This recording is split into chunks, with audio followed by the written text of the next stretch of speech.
o que acontece na doença? Quando você tem uma pessoa doente internada, né, a gente vê as famílias se unindo.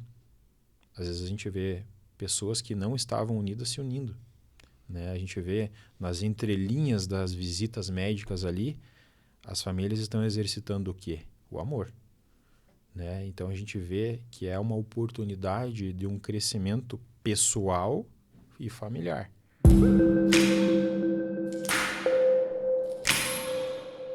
Olá, sejam todos bem-vindos. Estamos começando mais uma edição do Fala Mais, o nosso podcast semanal aqui, recebendo as personalidades da região oeste de Santa Catarina.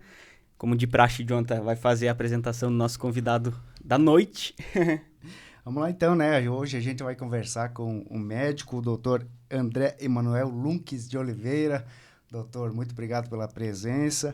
Ele que é nascido em São Miguel do Oeste, atua em Xanxerê, é formado pela Universidade Federal de Santa Maria em Medicina, especialista em cirurgia geral pelo Hospital São Vicente de Paulo, em Passo Fundo, Rio Grande do Sul, fellow em cirurgia do aparelho digestivo pela Clínica Gastrobese de Passo Fundo e também é especialista em urologia pelo Hospital Nossa Senhora das Graças, em Curitiba, Paraná. Doutor André, seja muito bem-vindo ao Fala Mais. Boa noite a todos, boa noite aos nossos ouvintes aí. É um prazer imenso estar aqui no podcast Fala Mais, mostrando um pouquinho do meu trabalho e conversando também sobre os diversos assuntos aí relacionados à saúde do homem, né? E também relacionados à minha especialidade, que é a urologia, né? Então, fico muito agradecido pelo convite e vamos em frente aí. Bater um papo bacana com vocês. Perfeito, acho que é inclusive bem interessante a gente trazer esse tema para frente, né? Colocar em cima da mesa aí a saúde do homem. A gente aqui estamos em 3 homens e eu particularmente falando, é difícil você se cuidar, né? Eu acho que a grande maioria dos homens tem esse Tem inclusive relapso, né? Tem inclusive a síndrome, o medo dos 40 anos, né, doutor? O medo dos 40 anos, né? Eu acho que isso está na cabeça de todos os homens, né? Principalmente quem não chegou na idade ainda, né? De onde que vem essa história? Mas eu acho que é bom pra gente desmistificar, pois né? Tirar... de onde que vem essa história? Por que esse medo? Por que esse estigma, vamos falar assim? Enfim... Exatamente. Eu acho que é cultural, né? É uma questão cultural. Tem uma estatística que a gente comenta sempre, né? Que as mulheres elas vivem 7 anos a mais que os homens, né? Estatisticamente falando. E a gente sempre fala, de onde vem isso? Né? Vem da cultura do homem não, né? Ter um sintoma e deixar e ter não tem aquela preocupação, né? De ir ao médico, né? De ter acho que uma questão mais cultural mesmo, né? De não procurar tanto quanto as mulheres. As mulheres, qualquer sintoma que tem, já vão atrás, já se cuidam, fazem mais prevenção. Mas é justamente por isso que esse movimento do mês de novembro surgiu também, né? Que surgiu mais ou menos 20 anos atrás na Austrália, que é o Novembro Azul. E ele foi um movimento que inicialmente ele foi criado para combate ao câncer de próstata, né? E porque se viu que esse câncer ele tinha uma prevalência, né, um acometimento muito importante nos homens. E esse movimento inicialmente então foi por isso. E com o passar dos anos ele foi se difundindo pelo mundo e também englobando não somente o câncer de próstata, mas toda a questão da saúde do homem, justamente indo de encontro com essa questão do homem se cuidar, do homem também ir ao médico, do homem dar importância para essas situações. Porque a gente sabe que após os 40 anos, após os 50 anos, as doenças do aparelho geniturinário, da próstata, bexiga, rins, né, principalmente da próstata, elas são muito importantes, né? A prevalência aumenta muito com a idade. A idade é o principal fator de risco. Então, essa conscientização também se faz em relação às outras questões, não somente a essa situação, mas ir ao médico, fazer prevenção. Eu sempre digo que quando os pacientes vão no consultório, muitas vezes sem sintomas, mas para fazer uma prevenção, a gente está olhando as situações, os exames que são feitos de rotina, pensando para dali 5 anos da vida da pessoa. Então, às vezes, não sentir nada não significa que o corpo já não esteja num estado de adaptação lá dentro, nos órgãos, né? Decorrente de alguma situação que já está acontecendo. Então, o corpo ele é tão perfeito que quando algo acontece, né? os próprios hormônios, o próprio corpo, ele se reorganiza para dar conta daquele processo. Está combatendo. Está combatendo e não sente nada no começo. Ou seja, não é o sintoma que vai apontar determinado tipo de doença às vezes. Pode ser que a pessoa esteja doente e não tenha sintoma nenhum. Exatamente, principalmente em fases iniciais, né? Tanto do câncer, por exemplo, que no caso do câncer da próstata, na grande maioria das vezes é assintomático, não dá sintomas. Ou seja, se não fizer a prevenção, se não buscar fazer o diagnóstico precoce, de fato, quando tiver sintomas, vai estar numa situação já mais avançada. Então, é importantíssima essa questão, né, da gente ter essa consciência, do homem ter essa consciência de procurar, né, fazer uma rotina, fazer um check-up, né, principalmente após os 45, 50 anos. Uhum. Pois é, a questão da idade, doutor. Qual que é a idade adequada, certa, para se procurar um médico, seja ele da área de urologia, no caso, né, vou ser bem específico na questão aqui, mas tem uma idade certa para o homem procurar? A gente sabe que sabe não, né? Ouve falar que depois dos 40 tem que consultar o urologista, fazer o exame da próstata. Mas é por aí mesmo? Como é que é? Então, de fato, não existe um protocolo definido abaixo dos 45 anos, né, para você procurar um colega médico, seja a especialidade que for. Mas a gente recomenda, né, existe uma recomendação, isso varia de literatura para literatura, que pelo menos a cada 5 anos você faça alguns exames, né, para ver se está tudo bem, fazer uma rotina. Até porque, com o passar da idade, isso é algo que eu sempre friso também no meu consultório para os meus pacientes, com o passar da idade, o nosso metabolismo, né, o funcionamento do nosso corpo, ele vai mudando. Então, a nossa alimentação precisa ser mais regrada, a nossa atividade física precisa ser mais regrada, porque uma coisa é você ter 20 anos e comer o que você quiser e não praticar atividade física. O teu corpo, ele vai funcionar bem, né, por uma questão de metabolismo mesmo, né? Você vai estar indo contra ele, mas ele vai funcionar, né? Exatamente, ele vai dar conta do processo, mas com o passar da idade, isso não é bem assim. Então, o corpo ele sente muito mais. Ou seja, se a gente não levar uma vida regrada com o passar dos anos, silenciosamente ele vai tendo, né, repercussões e às vezes quando começa a dar sinais, de fato, às vezes já está numa situação mais avançada, né, independente da patologia que seja, da doença que seja. Mas na questão urológica, né, importante você comentou, a gente recomenda uma rotina, um check-up urológico, né, principalmente por essa questão da próstata, após os 45 anos em quem tem história na família de câncer de próstata ou pessoas afrodescendentes de pele negra. Também precisa ser após os 45 anos porque a incidência da doença do câncer é maior. É maior.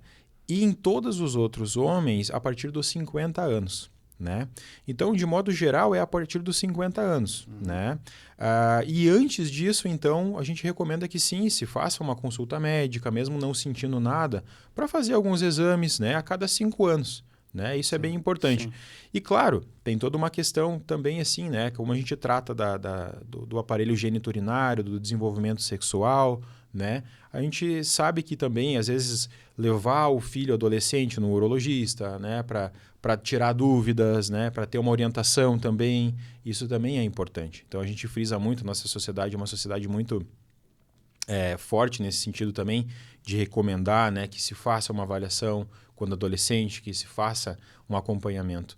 Né? Então, é sempre importante a gente colocar que ir ao médico não é só quando você tem sintomas, né? É para você ir mesmo para avaliar se está tudo bem, para fazer exames de rotina, porque a gente consegue, às vezes, prevenir situações 5, 10 anos antes delas acontecerem de uma forma mais intensa, né? Sim. Eu acho que dá para usar como analogia o veículo, né? Você faz uma revisão preventiva do teu carro, você não vai trocar o pneu lá só quando estourou, né? O pneu tá careca, você vai fazer a avaliação de que aquele pneu tá careca, então vamos fazer a melhoria, né? Eu acho que, me corrija se eu estiver errado, mas eu acho que na saúde também é isso, né? Você precisa ir em busca, tá sempre buscando, seja através de exames, né, através dos especialistas, para ver se está tudo ok com a tua saúde, né? Exatamente, essa analogia é bem interessante. E é assim que funciona, né? Eu sempre digo para os pacientes também que a gente tem que entender que o funcionamento do corpo ele é de acordo com as suas atitudes, né? Se você se alimenta bem, se você dorme bem, né? Se você pratica atividades físicas, a atividade física de forma regular, né? De forma consistente mesmo, né? Não aquela situação de vez em quando, mas a atividade física regular diminuir o estresse, né? Parecem pequenas coisas, mas não, elas impactam diretamente na tua saúde, como um todo, né? Em todos os aspectos. Então, a pessoa que se alimenta bem, que dorme bem, que faz atividade física, ela vai ter uma qualidade de vida melhor, né? O teu pensamento muda. Você produz hormônios positivos no teu corpo que impactam em todas as funções. Então, isso é muito importante. É dessa maneira mesmo. Em relação à prevenção, doutor, especificamente do câncer de próstata, existe uma maneira de se prevenir ele? É claro que a alimentação pode influenciar, como o senhor já falou, né? A prática de exercícios também influencia, mas assim, outros métodos, outras maneiras de hábito de vida são importantes para se prevenir o câncer de próstata? Essa é uma pergunta muito boa e, na verdade, assim, não existe nenhum método de prevenção primária. O que seria prevenção primária? O que eu posso fazer para não ter? Porque a gente sabe que existe um caráter genético muito importante na questão do câncer de próstata, né? Mas como todos os outros cânceres, a gente sabe que se você tiver uma vida regrada, você vai diminuir, né, a chance de ter, né? Porque o câncer, o que é? É uma célula em crescimento desordenado, né? E a gente sabe que existe uma questão genética importante por trás disso, né? Que não há nada que você possa fazer, em alguns casos, que vá mudar essa genética, né? Mas a questão do câncer de próstata, o importante de falar na prevenção, seria na prevenção secundária. O que é uma prevenção secundária? É você fazer um diagnóstico precoce do câncer. E aí sim, temos bastante coisa a se fazer, né? Hoje, para a gente diagnosticar precocemente o câncer de próstata, a gente usa alguns exames, né? E uma rotina, né? Que são o exame de sangue, que é o PSA, né? A PSA é uma proteína, um antígeno prostático específico. E é uma proteína que a próstata produz. E a gente aprendeu a dosar isso no sangue para avaliar o nível de atividade prostática, né? Esse é um dos exames que a gente usa para rastreio do câncer de próstata. O outro é o famoso toque retal, né? Que é o grande tabu aí dos homens, né? De ter medo de urologista porque vai fazer o toque e tal. Um exame rápido, na grande maioria das vezes não é desconfortável, dura 5 segundos, né? E ele faz o diagnóstico do câncer de próstata em até 20% dos casos, ou seja, 1 em cada 5 homens são diagnosticados pelo toque, porque o exame de sangue, o PSA, nem sempre se eleva. Então, é um exame rápido, né, que salva uma vida. Eu sempre falo, é um exame de 5, 10 segundos que salva um pai de família, salva um filho, salva um avô, né, que se você não fizer, nem sempre a gente vai conseguir fazer o diagnóstico pelo sangue, né? Então, o PSA e o toque retal são os 2 exames básicos que a gente faz na prática diária. Em alguns casos, a gente lança a mão de outros exames, por exemplo, como ressonância magnética. E aí, em caso de alguma suspeita maior, a gente acaba fazendo uma biópsia da próstata para daí sim firmar o diagnóstico, né? De uma lesão suspeita, pensando num câncer, por exemplo. Né? Então, essa questão do rastreio do câncer é importante porque é como na mulher, eu sempre digo assim, a mulher tem que fazer uma mamografia, né? Para fazer a prevenção, entre aspas, do câncer de mama. Na verdade, é um diagnóstico precoce. Por quê? Se fala do autoexame, que a mulher tem que se examinar para ver se palpa algum nódulo, isso é muito importante. Só que nem nós mesmos, nós médicos, às vezes treinados, não conseguimos palpar quando são muito pequenos os nódulos, né? Então, se você não fizer o exame mamografia, né, que é o raio-x das mamas, você não vai diagnosticar uma lesão pequena. É a mesma coisa o homem. Qual é o grande perigo do câncer de próstata? Ele não dá sintoma. Na grande maioria das vezes, só dá sintoma quando está em fases avançadas. Se você não fizer os exames, não vai fazer o diagnóstico. E o grande ponto-chave é, o câncer de próstata é um câncer que 90% das vezes é curável. 90% das vezes. Por isso, vale a pena fazer o diagnóstico. Acontece muito dos homens virem ao consultório assustados, né? A gente dá o diagnóstico e se assustam. Mas pensa, se é um câncer que tem 90% de chance de cura, Sim. não é tão assustador assim, né? Uhum. Vai Para fazer o 100 tratamento... casos, 90 são curados, né? Exatamente. Então, tem muito a se fazer, né? Vale a pena, sim, com certeza, fazer o diagnóstico precoce. Vale a pena se cuidar por conta de você aí continuar, mesmo frente a um diagnóstico desse, continuar tendo uma qualidade de vida, continuar tendo a sua vida, né? Dali em diante, curado, né? Sim. A progressão dessa doença aí, ela é rápida? A partir do momento, não nem do caso que se diagnostica, né? Mas, digamos, a pessoa está com câncer de próstata, tá falando especificamente desse, né? Ele se espalha, ele é agressivo? Então, tem alguns fatores que levam, né, a gente a estratificar o grau de agressividade de cada tumor. Mas de um modo geral, falando de uma maneira geral, esse tipo de câncer ele é indolente, o crescimento é muito lento, o que é positivo, porque às vezes a gente vê alguma alteração no exame, né? Acaba repetindo em alguns meses, porque a gente sabe que ele cresce devagar. Então, se a gente tiver que fazer o diagnóstico, a gente vai fazer, né? E passado esse tempo, alguns meses, por exemplo, se a gente tiver alguma dúvida, não vai ter uma diferença no tratamento. Mas isso também varia de acordo com o comportamento biológico de cada tumor. Tem algumas variantes do câncer de próstata que também são agressivas. Então, no momento que a gente faz a biópsia, a gente consegue ver pelo grau de desordem celular qual é o nível de agressividade de cada câncer. Mas é importante frisar, de um modo geral, ele é indolente, ele cresce devagar. Então, a gente consegue ter um controle da doença muito mais tranquilo, por exemplo, do que um câncer de pâncreas, um câncer de estômago, em que você faz o diagnóstico, você tem que prontamente tratar, prontamente ir atrás de um tratamento já mais, às vezes, agressivo, porque sabe que, né, é uma doença que se espalha com mais facilidade, que tem uma agressividade maior. Então, na questão da próstata, felizmente, ele é o tumor mais comum do homem, excetuando o câncer de pele, né? Mas ele é potencialmente curável. Então, na grande maioria das vezes. E é indolente, cresce devagar. Então, nós temos fatores positivos no meio disso tudo. E por que essa diferença, doutor? Tem alguma coisa que explique essa diferença do câncer ser menos agressivo, por exemplo, na próstata, do que em relação a outros locais do corpo? É pelo comportamento biológico celular mesmo, né? É pela gênese da própria célula, né? Que não tem um crescimento rápido, que não tem um crescimento desordenado tão rápido. Então, é um comportamento biológico mesmo, né? Que gera, de fato, esse comportamento de crescer lentamente, né? Sim. Uma pergunta ignorante, mas genuína. A respeito da próstata. A gente está falando dos diversos tipos de câncer, né? Câncer de pele, câncer de coração. Você sabe para que serve o coração, sabe para que serve o fígado. A próstata, para que ela serve no corpo humano? Perfeito. Essa é uma pergunta bem bacana. Então, assim, ó, onde fica a próstata, né? Para começo de conversa.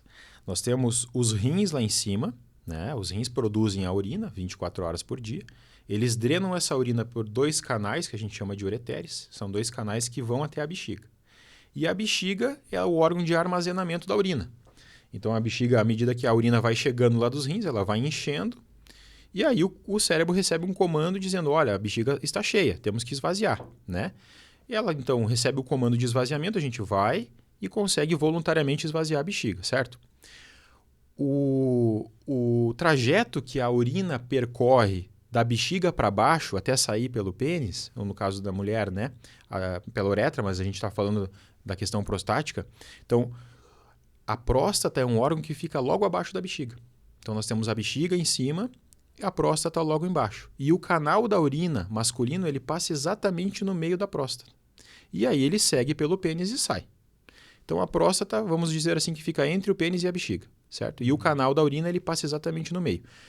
Para que serve a próstata? A próstata é um órgão do nosso sistema reprodutor. É por ela que nós ejaculamos. Então, é o nosso órgão da ejaculação, né? E ela produz um líquido que a gente chama de líquido prostático, né? Esse líquido deixa o sêmen, o ejaculado, mais líquido, em condições de fertilizar, né, lá o óvulo, né? Então, ela tem essa função reprodutora. E eu sempre digo da seguinte maneira, né?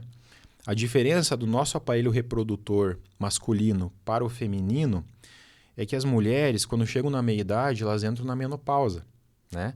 Elas têm uma queda hormonal, param de ovular e o sistema reprodutor feminino fica inativo. Elas não conseguem mais ter filhos, né, depois disso.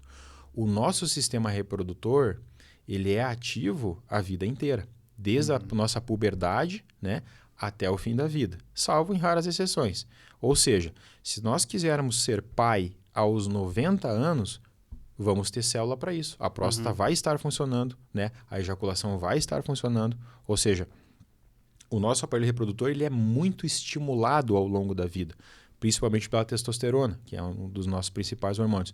Então, esse órgão, ele, com o passar da idade, né, pelo estímulo intenso, geneticamente falando, principalmente após os 40, 50 anos, ele tende a crescer. Né? Então, esse crescimento prostático se dá em função disso também, porque é um órgão que trabalha muito, ele é muito estimulado ao longo da vida. E à medida que a próstata vai crescendo com o passar da idade, que a gente chama de crescimento natural da próstata, ou crescimento benigno da próstata, ou o termo técnico é o HPB, que é a hiperplasia prostática benigna. O HPB, né, que é esse crescimento natural, o que acontece? Como eu falei para vocês que o canal da urina sai da bexiga, passa no meio da próstata e vai pelo pênis, quando a próstata cresce, ela cresce para fora, mas ela cresce para dentro também. E acaba apertando esse canal. Fechando. E aí o homem começa a ter sintomas de esvaziamento, né, ou de armazenamento, que a gente chama. Dificuldade para urinar. Dificuldade para urinar, urgência, da vontade de urinar, ter que sair correndo. Tem a sensação de que não esvazia direito a bexiga, passa a noite acordando para ir levantar, para ir no banheiro, né? Demora para começar a urinar, demora para terminar, fica gotejando no final, né? Às vezes até perde urina de forma involuntária, porque a bexiga fica trabalhando demais, né? Ela fica irritada e essa bexiga começa a ter problemas para esvaziar, começa a sobrar urina lá dentro. Eu sempre digo que a bexiga ela é um músculo, né? Então você vai na academia malhar o músculo não cresce, a bexiga também. O corpo ele é tão perfeito que quando a próstata cresce de forma natural, no começo do processo a bexiga recebe um estímulo maior para contrair. Então ela consegue fazer a urina passar. E no começo desse processo você não tem sintomas. Então vai passando o tempo, a bexiga começa a ter... Vai fadigando. Vai fadigando. E numa fase mais tardia ela pode fadigar tanto que ela fica flácida e começa a dilatar. E ela perde a função. E, infelizmente, nós não conseguimos trocar a bexiga. Então, temos que tratar esse processo no começo, acompanhar, né, para que não chegue num ponto tão avançado. É comum de acontecer, às vezes, dos homens virem no consultório sem sintomas, fizeram um ultrassom lá por outro motivo. Por um problema na vesícula, por exemplo, lá, né?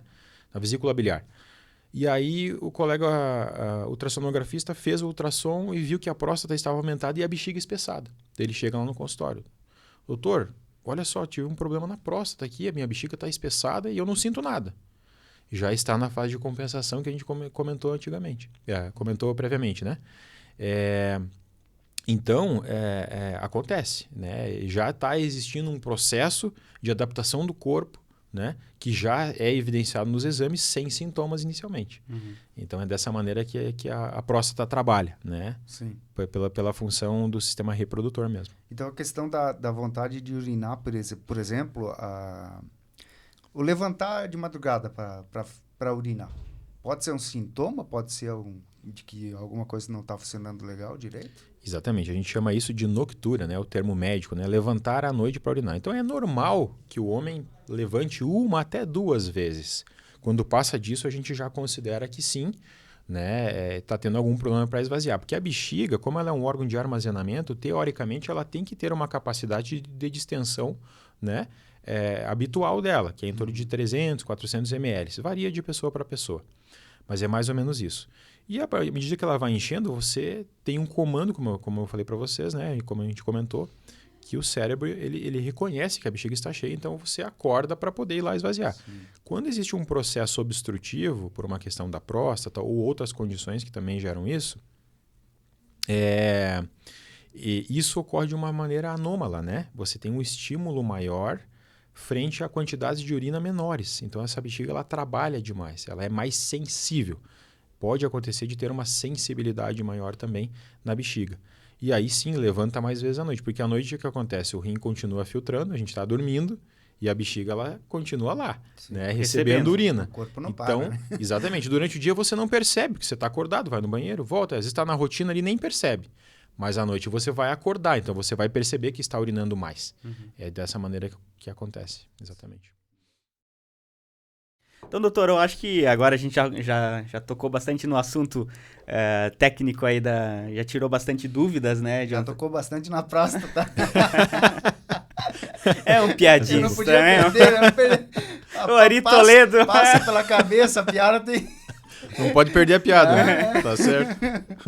Mas saber um pouquinho como que foi essa trajetória, né? A sua trajetória para se tornar médico, né? Então, de onde é que veio essa vontade, né? Contar um pouquinho da sua história. Beleza, na verdade, isso veio desde a minha infância, lá na minha formatura do pré ainda. A minha mãe guardou um documento lá, O que o André quer ser quando crescer. aquele famoso, aquela famosa frase lá, né? E aí lá estava, né? Que eu escrevi lá ainda quando muito pequeno que gostaria de ser médico. Então eu acho que talvez cada um tenha a sua missão, eu acredito, né? E talvez no meu caso fui destinado a isso, né? Nunca me passou pela cabeça ter outra profissão e desde muito pequeno sempre foi dessa maneira. Não tinha nenhum médico na minha família, fui o primeiro. Então não houve nenhuma influência externa, assim, né? Dizendo, olha, meu filho, você precisa seguir por aqui. Não tive isso. Foi uma coisa natural, assim, né? E aí acabou que então eu fiz a minha graduação em Santa Maria, né? Inicialmente eu fiz eu comecei a faculdade na Unisul, em Tubarão. E aí depois é que fiz uma prova e acabei passando para a Universidade Federal de Santa Maria e concluí 90% do curso lá. Então, a graduação ela é um período bem intenso, assim, né? A gente se depara com muitas situações. No começo, você está mais preocupado a conhecer sobre o corpo, quer ver cirurgias, quer ver situações, né? Ali, clínicas importantes, para você entender um pouco de como que as coisas funcionam, né? Mas vai passando o tempo, você vai começando a entender o real propósito de você exercer a medicina, né? Que é esse cuidado, que é a doação que você tem que ter com relação às pessoas, que é o pouco tempo que você tem para você, em função de que a profissão exige isso mesmo, né? E também essa questão do estudo constante, que é algo que no começo, claro que para você chegar lá, você tem que ter essa disciplina, né?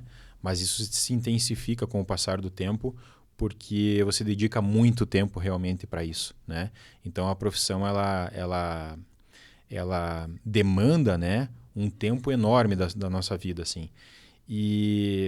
Mas é recompensante, né? A gente vai passando situações e situações ao longo da caminhada. Eu sempre, em alguns momentos, a gente recebe pacientes no consultório que não têm situações clínicas, mas situações psicológicas. Isso é bem comum, né? E às vezes a gente acaba entendendo isso. A pessoa vem ao urologista, mas o problema dela é psicológico. A gente sabe, né? Por questões de experiência mesmo. E eu sempre não, mas eventualmente eu comento uma situação que eu passei na faculdade. Aí vai de encontro com isso que a gente está falando, né? Na consulta. Que me marcou, assim. Uma vez nós tivemos um paciente jovem, assim, 20 e poucos anos, na época da graduação ainda. E ele desenvolveu uma doença gravíssima, assim, um câncer terminal. E em 1 mês ele faleceu. Foi rápido, assim. Foi tentado de tudo, tratamentos, né, os mais diversos. E era um menino super bom, assim, né? Tinha uma vida, assim, bem regrada. Era uma pessoa boa, assim, né? E aí, no dia que ele faleceu, a mãe dele perguntou pra gente, assim, né? Por que o filho dela tinha falecido. E o meu colega prontamente, né, assim, tecnicamente explicou para ela, olha, não, ele desenvolveu uma doença que tem um caráter genético, explicou toda a parte biológica da situação. E aí eu sempre digo assim, contando a história para os meus pacientes, aí eu te pergunto assim, você acha que o meu colega respondeu a pergunta daquela mãe? Né? Ela queria saber por que o filho dela tinha morrido. Sim. E não o outro, né? Às vezes uma outra pessoa que era uma pessoa má, enfim, né? Ela queria saber por que o filho dela, que era uma pessoa tão boa, findou a vida ali tão cedo, tão jovem, cheio de sonhos, cheio de planos, o sofrimento que fica para todo mundo. Então, eu acho que a essência de você exercer a profissão é você ir passando por essas situações e entendendo que existe um propósito maior de nós estarmos aqui, né? Todos nós. Nas mais diversas profissões, nas mais diversas famílias, nas mais diversas crenças, né? Todo mundo tem um propósito.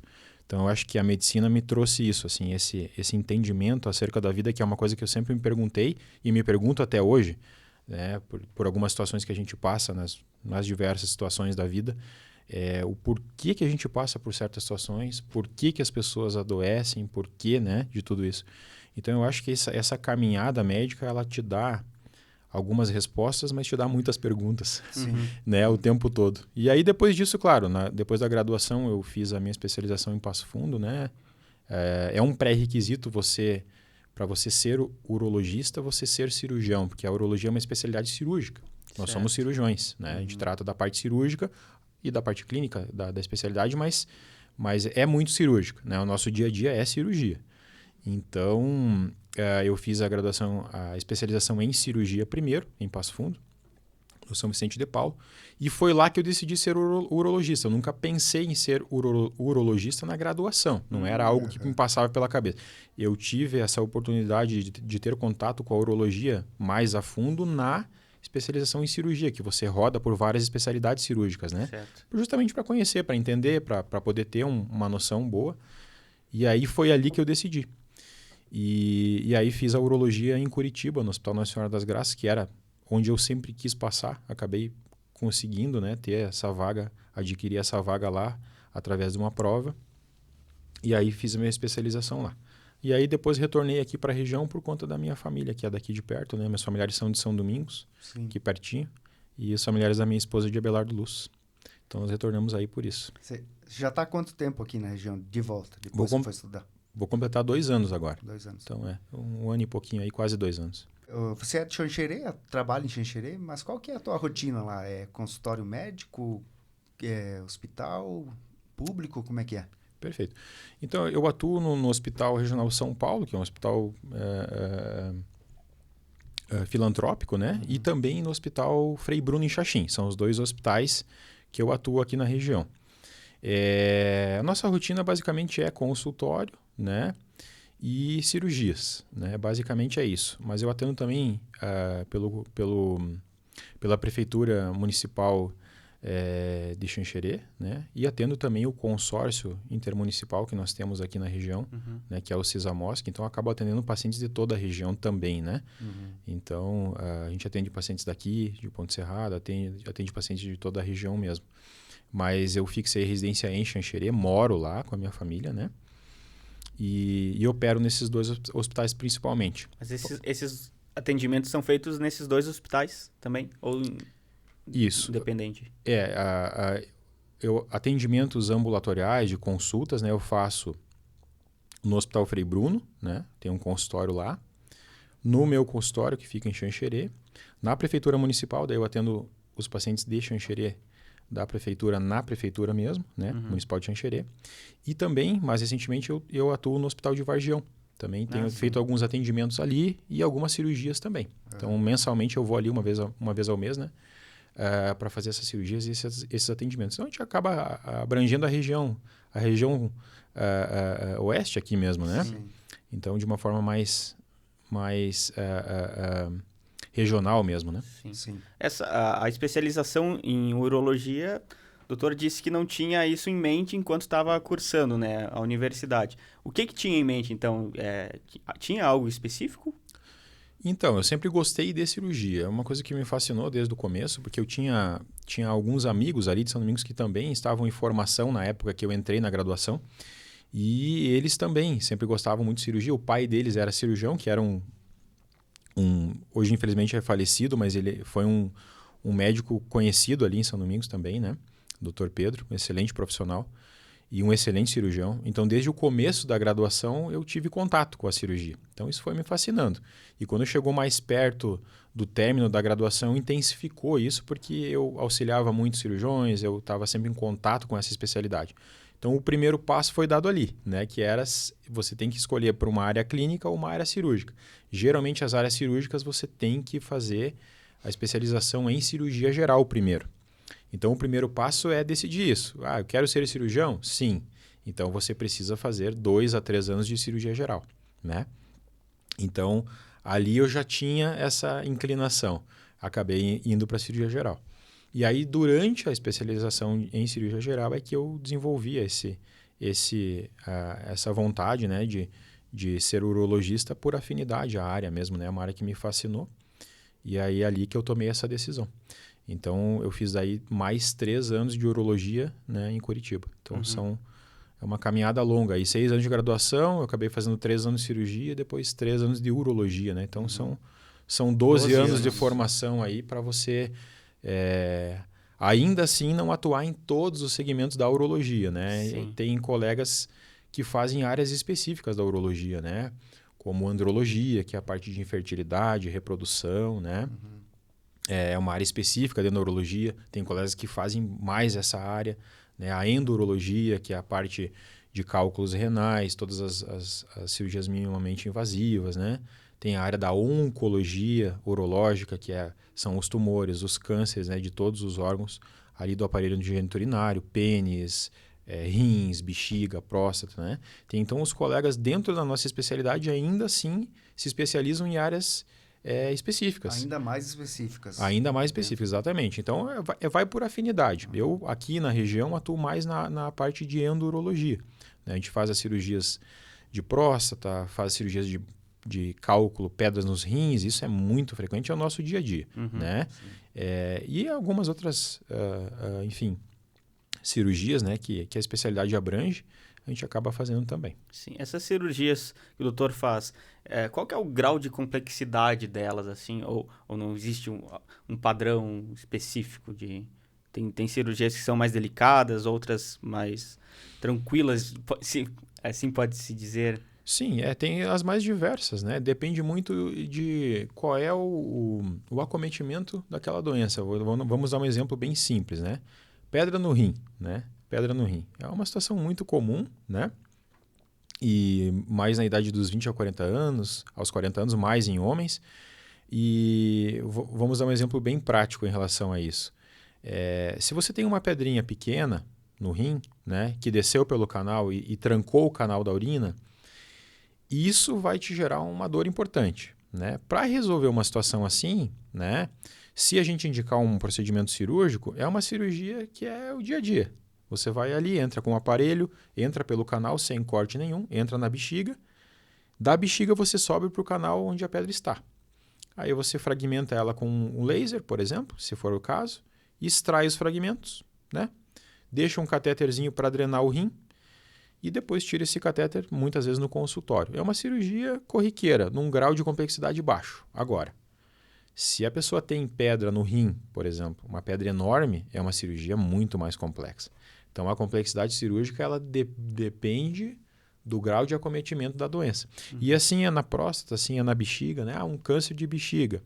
Pode ser um câncer pequeno, que você, numa cirurgia mais tranquila, digamos assim, consegue resolver endoscopicamente, sem cortes. Se for um câncer avançado, você vai precisar remover a bexiga, que é uma cirurgia extremamente complexa, né? Então, o grau de complexidade depende do grau de acometimento da doença. Mas a gente faz as mais diversas de acordo com o grau da patologia mesmo, da doença, né? Mas essa rotina de cirurgia ela é diária praticamente? Todo dia tem uma cirurgia ou outra para fazer? Então, a gente as cirurgias de urgência a gente acaba fazendo, né? Quando há necessidade a gente marca, geralmente acaba marcando no plantão, porque os centros cirúrgicos eles têm uma rotina, né? Então existem lá cirurgias eletivas agendadas, né? Que são durante o dia, e as urgências acabam sendo na maioria das vezes à noite. Quando é uma situação mais importante, claro que é encaixada ali. Mas eu tenho dias cirúrgicos, né? Então, geralmente eu opero 2 a 3 vezes por semana, né? Em turnos, assim, né? Então, 3 turnos por semana de cirurgia, 3 a 4 turnos de consultório. É mais ou menos assim que a gente faz, né? E aí, claro, tem as visitas hospitalares junto, né? A gente passa a visita para ver o pós-operatório, para dar as altas, para acompanhamento, né? Então, é mais ou menos assim. A gente tem essa rotina pré-estabelecida de acordo com a agenda, né? Então, as cirurgias eletivas elas são marcadas já nesses turnos previamente agendados. O doutor falou antes, né, da questão humana, né, que citou o exemplo ali do menino que acabou falecendo lá por conta da doença terminal, descoberta cerca de um mês, que morreu cerca de um mês, né, depois.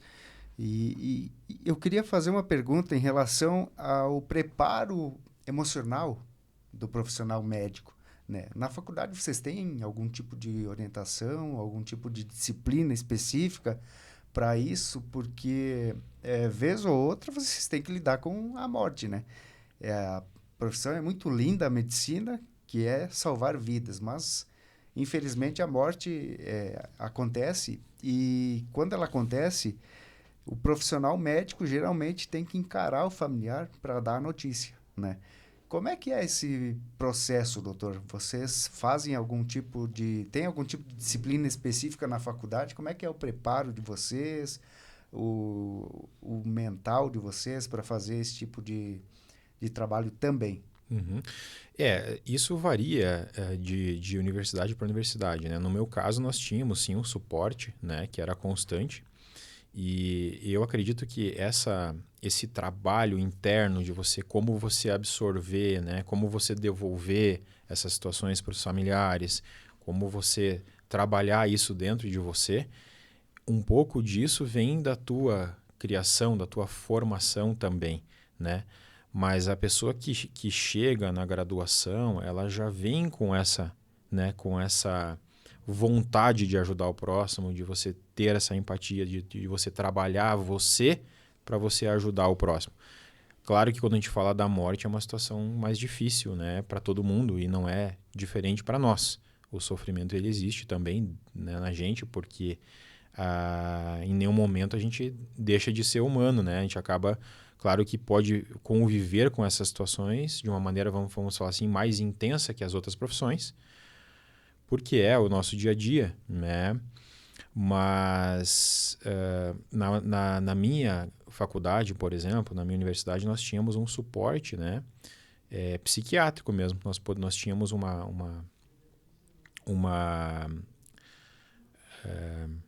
é que eu posso dizer?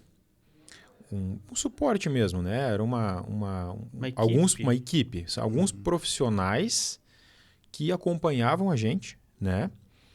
Durante a graduação, né? Para que a gente fosse lá, fizesse esse acompanhamento, fizesse consultas, né? Que a gente chama de psicoterapia mesmo, né? Era uma terapia voltada para os alunos da graduação. E isso te fazia entender muitas coisas, né? Porque, de fato, você conviver com essas situações, né? Isso pode gerar, claro, né? Muitas perguntas que precisam ser respondidas, né? Então, se você começa a ter, às vezes, dificuldade em como enfrentar situações, você acaba tendo problemas pessoais também, né? Então, nem sempre é fácil, né? São situações e situações, né? Mas é importante que isso seja abordado durante a graduação, é importante que isso seja trabalhado dentro de cada aluno e geralmente sim tem, né? Esse suporte ele existe porque a gente sabe que ele é muito intenso. Mas ao longo da caminhada, você acaba adquirindo, porque é uma experiência conjunta, né? Em função de você, na grande maioria das vezes, você não está sozinho, né? Existe uma equipe de colegas, existe uma equipe de professores. Então, esse trabalho, esse entendimento acerca de como lidar com essas situações, ele vai acontecendo ao longo da graduação. Tanto o pessoal quanto para você passar as informações para as famílias também, né? De você saber quais as palavras usar, né? Então, você deu o exemplo do teu colega que deu uma resposta para a mãe lá, mas que não era a resposta que ela queria, né? Não pegou na delicadeza que ela estava procurando saber, né? Numa situação difícil dessas, a pessoa não quer uma resposta técnica muitas vezes, né? Exatamente. Então, isso também entra naquela linha de pensamento, né, que você vai dar a resposta, muitas vezes, de acordo com a tua convicção. Sim. Porque você explicar, por exemplo, assim, claro que é uma analogia bem diferente, mas se o teu carro teve um problema numa peça, o que o mecânico vai te dizer? Olha, deu um problema aqui, nós temos que resolver isso. Ou, olha, tem que trocar essa peça. Né? Quando é no ser humano, tem formas e formas de você falar as coisas, né? Então a gente não pode simplesmente ir lá e falar de uma forma técnica que as coisas aconteceram, né? Então são respostas às vezes difíceis de dar, né? Uhum. E são perguntas que às vezes vão ser respondidas anos depois, né? De acordo com a convicção de cada um, né? Então, realmente, são situações, às vezes, que desafiam a todos, né? Mas eu acho que você tendo empatia, você tendo a sensibilidade de como colocar as situações, né? E se mostrando sempre, né? De uma forma positiva, de uma forma assídua, né? Nas situações, as coisas tendem a andar bem, né? Eu sempre digo para os meus pacientes que quando eles internam, eles não estão sozinhos, né? Existe toda uma estrutura, existe o médico, existe às vezes mais de um médico, a família para dar apoio, né? E eu sempre digo que eles saem mais fortes das situações. Então a gente vivencia muita coisa no dia a dia e a gente evolui com tudo isso. Nós, enquanto profissionais, os pacientes, né? Enfim, todo mundo acaba evoluindo, né? A gente sempre sai mais forte das situações. É como as dificuldades da vida, né? A gente passa por inúmeras situações financeiras, familiares e de saúde também, né? E a gente enfrentando tudo isso, quando a gente consegue superar, a gente sai mais forte. A gente aprende com tudo isso. E eu acredito que na medicina não seja diferente. É um aprendizado, né? Eu sempre digo que uma pergunta importante, né? Que eu sempre comento. Por que as doenças existem? Vocês já pararam para pensar nisso? Por que existem as doenças? Pensem o seguinte. Por que tem a doença? Por que vem isso? Né? Não precisaria, se for parar para pensar, né? Então, o que acontece na doença? Quando você tem uma pessoa doente internada, né? A gente vê as famílias se unindo. Às vezes a gente vê pessoas que não estavam unidas se unindo, né? A gente vê nas entrelinhas das visitas médicas ali, as famílias estão exercitando o quê? O amor, né? Então a gente vê que é uma oportunidade de um crescimento pessoal e familiar, né? Então, exatamente, claro que isso é uma convicção, né? Mas é uma crença, mas cada um interpreta às vezes de uma maneira diferente. Mas se tu pensar pelo lado evolutivo, o lado positivo da situação, nada mais é do que o exercício do amor. É uma oportunidade das pessoas exercitarem isso, né? É uma forma de fazer com que elas, né, entendam o processo e consigam enfrentar o processo também, né? Ô, doutor, e como é que é em relação ao paciente em si? Por exemplo, no caso de um diagnóstico positivo para um câncer, como é que se dá a notícia? Dá diretamente para o paciente, chama o familiar junto? Tem um protocolo específico? Não necessariamente, assim, não precisa necessariamente ter um familiar junto, né? A não ser que a pessoa seja uma pessoa idosa, que não tem entendimento, acontece às vezes, né? Então a gente chama, assim, algum familiar que tenha entendimento do que vai ser necessário fazer, quais são os próximos passos, né? Qual é o tratamento, quais são as opções de tratamento. Então, mas não existe uma necessidade, né? Se o paciente tem condições, né, de decidir por ele o tratamento e tudo mais, a gente dá o diagnóstico, né, ali junto com ele, né, diretamente a ele e explica de uma forma, né, empática, né? Não dá para chegar e dizer, olha, você está com câncer. Sim. Olha, aconteceu um processo de crescimento celular, a gente fez uma biópsia, né? Existe toda uma forma de você contar. E eu sempre digo assim, isso é uma forma minha, cada um age de uma maneira diferente, né? De acordo com as suas convicções. É assim que as coisas acontecem, né? Na vida e na medicina. Mas eu sempre digo assim, que nas situações diversas e nas dificuldades, nós temos que nos agarrar nos pontos positivos. Então, puxa, teve um diagnóstico de câncer, mas qual é o ponto positivo dessa situação? Olha, é um câncer avançado, mas, veja bem, nós temos esse remédio aqui, que foi desenvolvido, que tem uma chance, né, de você ter uma resposta boa, né?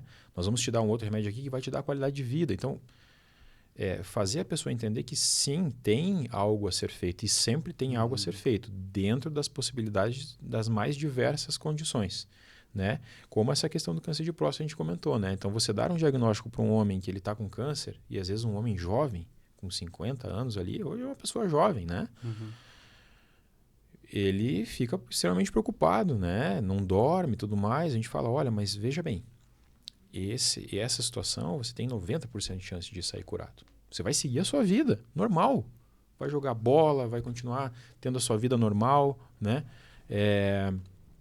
Só precisa fazer o tratamento, enfrentar a parte do tratamento. Então, é muito da forma como você fala, né? Sim. A maneira como você expressa. Então, Até isso é porque o processo como você dá o diagnóstico ali, eu acredito que vai interferir no próprio tratamento do paciente, né? O psicológico da pessoa, ela auxilia no tratamento, né?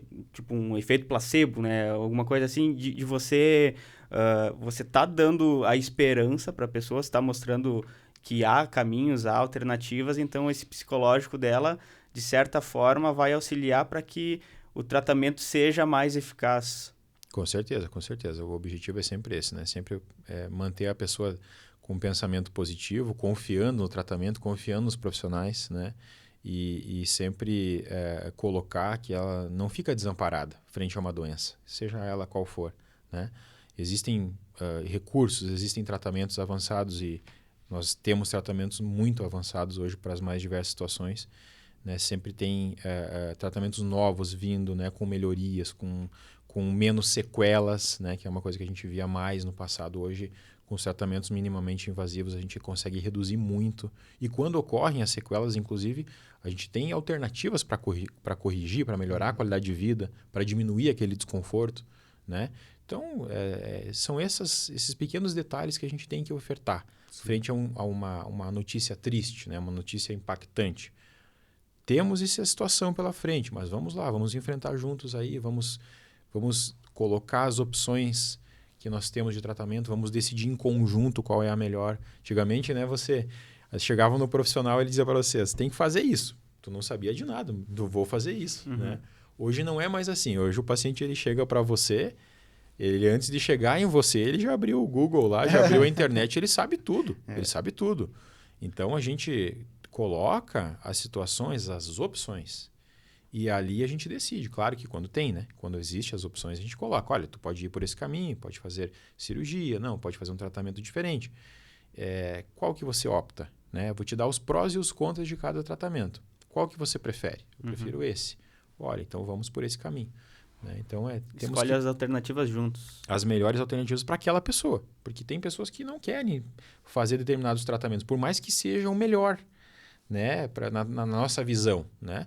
Se você ofertar para ela um tratamento, explicar a situação e ela entendeu, né, qual é a diferença de um e de outro e ela optou por esse, pronto, a gente vai seguir por esse. Né? Tem que ser uma decisão conjunta, né? E bem clara, né? Bem tranquila. Doutor, em relação ao câncer de próstata ainda, por exemplo, o tratamento dele é o convencional para os demais cânceres também? Como é que funciona? Quais são os protocolos adotados geralmente? Perfeito. Então, tudo depende de qual estágio a doença está, né? Nós temos estágios iniciais e temos estágios avançados, né? Mas o tratamento ele passa, né, se for um câncer de baixo risco, né, nós hoje temos um protocolo de vigilância. Porque, como eu falei para vocês, o câncer de próstata, em algumas situações, ele é tão indolente que se você pegar 2 pessoas com um câncer de baixo risco, numa delas você fazer um tratamento cirúrgico e na outra delas você fazer uma vigilância ativa, que é não fazer tratamento cirúrgico, é observar, em 10 anos elas vão ter a mesma sobrevida. Vão ter a mesma sobrevida, ou seja, vão viver da mesma maneira, né? Se for um câncer de baixo risco. Então, isso é uma modalidade de tratamento, é vigiar o câncer. Mas, doutor, você não vai fazer nada? Não vai fazer cirurgia? Não. Não vai fazer radioterapia? Não. Vamos só acompanhar. Por quê? Porque, como é um crescimento muito lento, pode ser que ela praticamente não mude em 10 anos. Ele continua exatamente lá da mesma maneira, sem te causar nada. Então, por que a gente vai tratar essa pessoa? Se é uma doença tão indolente, né, que é tão de baixo risco, ou seja, uma célula tão, vamos colocar assim, inofensiva, né, dessa maneira, a gente pode estratificar ela e colocar ela em protocolo de vigilância, né? Claro, não é não fazer nada, é você acompanhar. Se a doença progredir, e ela pode progredir até 30% em 5 anos, pode progredir, né? Você vai ter que fazer um tratamento ativo. Daí fazer ou radioterapia ou cirurgia, que são as outras modalidades de tratamento. Né? Esse acompanhamento ele acontece de quanto em quanto tempo, quando é um caso assim? Então, geralmente ele é anual. Tá? Anual ou a cada 6 meses, depende de cada caso. Né? Então, desculpa interromper. Não, então, os casos de câncer de próstata, eles são diferentes, por exemplo, daquele paciente lá que o doutor mencionou lá da época de faculdade, que ele teve um câncer agressivo que em 1 mês foi diagnosticado e ele faleceu. O câncer de próstata não acontece nessa velocidade, então. Na grande maioria das vezes, não. Então, por exemplo, esses pacientes que entram em protocolo de vigilância, eles têm que ser acompanhados de perto, né? Não pode se perder o acompanhamento, né? Ele se dá tem que fazer vários exames, às vezes fazer outras biópsias, né, de controle, né? Então, são várias situações. E quando a doença já é um pouco mais avançada, a gente oferta o tratamento ativo, né? Que é a cirurgia, tem que remover a próstata, né? Ou mesmo a radioterapia, né? Que é uma irradiação, que é um tratamento também para a cura do câncer. Mas aí remove também ou não? Não, a radioterapia não remove, ela faz um tratamento, né, de erradicar as células cancerígenas, né? Com a radiação, é dessa maneira aí, a radioterapia. Mas aí, só voltando àquela questão da vigilância ativa, né? Por que não fazer a cirurgia? Porque a cirurgia tem sequelas. Então, se aquela pessoa não precisa operar, não opera. Podemos entrar em protocolo. Quais são as principais sequelas de uma cirurgia do câncer de próstata? A primeira delas é a questão da ereção, né? A questão da ereção, porque quando você remove a próstata toda, os nervos que trabalham com a ereção, eles passam atrás da próstata. Então, em algumas situações, a cirurgia precisa chegar muito perto desses nervos, de acordo com cada caso. E aí você pode ter problemas de ereção em até 50%, 70% dos pacientes. Não fica a mesma coisa. E a segunda principal consequência da cirurgia é a incontinência. Lembra que eu falei para vocês que a próstata está embaixo da bexiga e o canal da urina passa no meio? A válvula que controla o abrir e fechar o canal está na ponta da próstata, logo embaixo dela. É a válvulazinha. Então, quando você faz a cirurgia de remoção da próstata, você vai muito perto dessa válvula, desse músculo que controla, né, o abrir e fechar da urina. É a nossa continência. Então, se o câncer é mais avançado, você também tem que chegar muito perto desse músculo.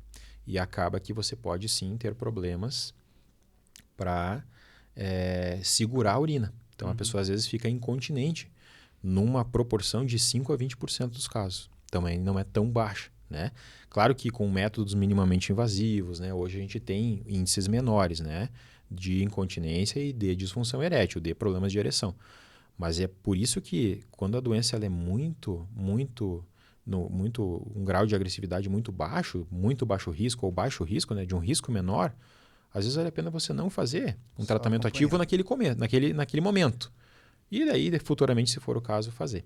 Mas então os tratamentos eles passam por vigiar, operar, né, que é a cirurgia de remoção da próstata, a gente chama de prostatectomia radical, né, remover a próstata e os tecidos ao redor ali e em algumas situações remover as ínguas também, onde a doença se espalha. Que a gente chama de linfadenectomia, né? E radioterapia. Tá? Em situações mais avançadas, aí existem outros tratamentos, inclusive quimioterapia, quando a doença está já espalhada, né, por outros órgãos.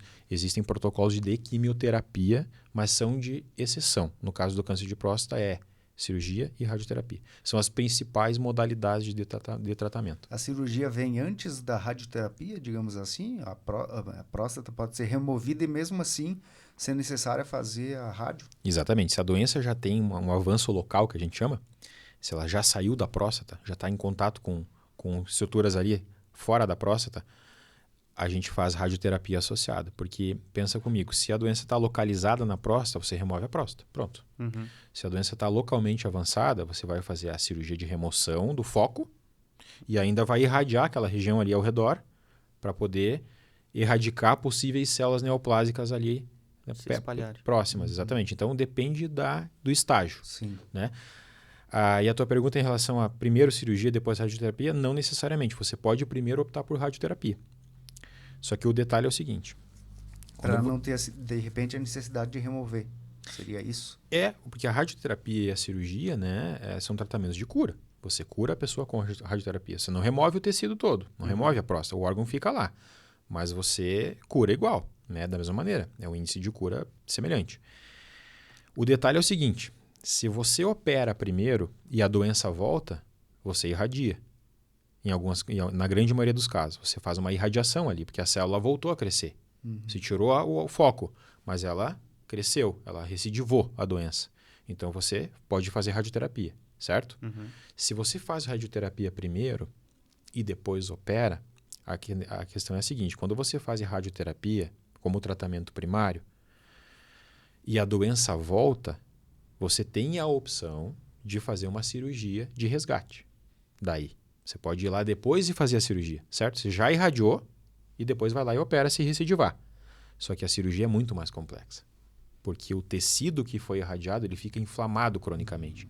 Os tecidos, eles ficam... A anatomia dos tecidos ali para você ir lá fazer a cirurgia é diferente. Se deformam, digamos Exatamente, com mais ou menos dessa maneira. E aí sim, o risco de você ter uma incontinência maior, o risco de você ter uma sequela é maior. Então, a gente prefere, não que seja uma regra, mas prefere indicar a cirurgia e fazer a radioterapia de resgate do que o contrário. Entenderam? Sim. E essa remoção da próstata, doutor, ela causa infertilidade, por exemplo? Sim, porque você remove remove o órgão ejaculador. Sim. Exatamente. Então, a pessoa sim fica, né, não consegue mais ejacular. É exatamente assim. Muito bem. E qual que é a principal preocupação, ou as principais, doutor?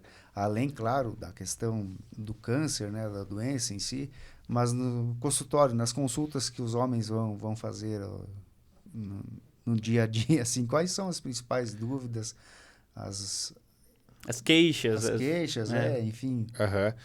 A gente trata as mais diversas situações, né? Mas o que é muito frequente, assim, às vezes depende da faixa etária. Os homens que chegam com 40, 50 anos, a grande maioria é por problemas na próstata, porque é da faixa etária, né?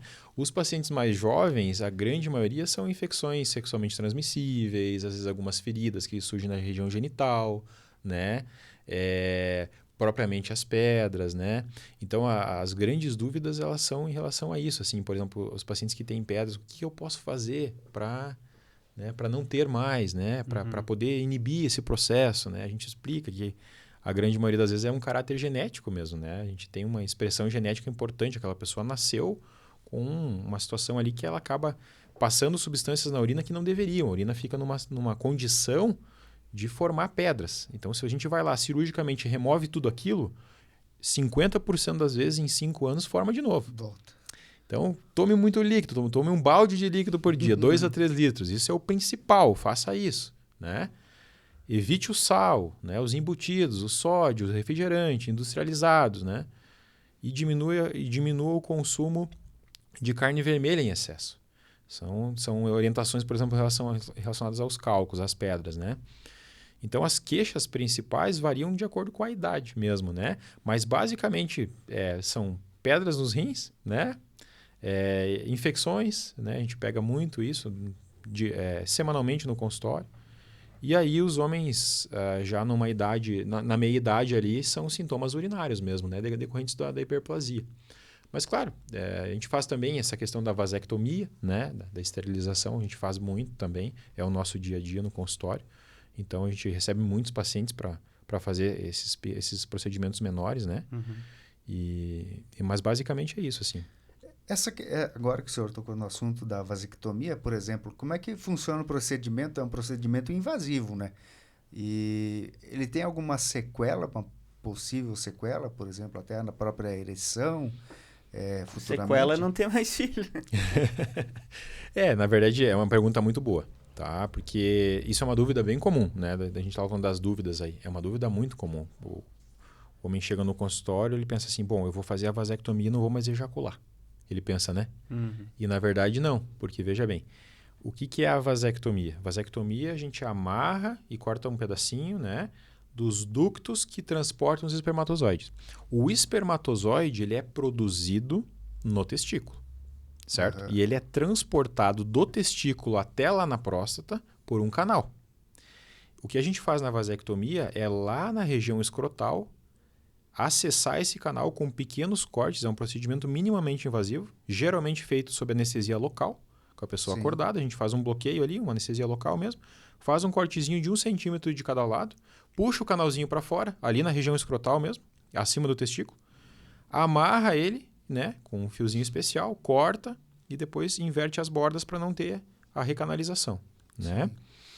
O que isso faz na prática? Isso impede o transporte do espermatozoide que está no testículo até a próstata. Impede essa passagem, certo?